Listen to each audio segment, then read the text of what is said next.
check out on the power outages.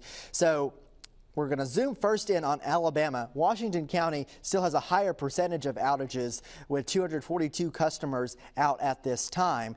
In Mobile County, the outages have been improving. We do still probably have some damage in places, so we're still dealing with that. But right now we have 14,000 customers out, closer to 14,000. That number has gone down slightly. What about Baldwin County? Baldwin County has 4,253 customers out. That is a 2.43% outage in the county out of the 174,895 customers that are tracked there in Baldwin County. So that's what we have in Alabama. I want to go to Florida because we do have damage likely from a significant tornado that went in Bay County, Florida. That was closer to Panama City. In fact, here's the outlook from Bay County, Florida, where we have 7,000 customers out.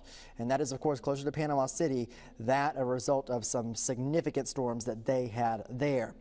In Okaloosa County right now, 697 customers out. In Santa Rosa County, we have 2,742 customers out. And then in Escambia County, Florida, we have 4,141 customers out. So that's what we're dealing with right now. If you take a look at the other map from Alabama Power, we can still see that Mobile is showing multiple outages. In fact, still some outages or concerns dealing with in the Mobile proper area, because of course we had plenty of wind ongoing, and I'm sure these will be improving throughout the evening. Once again,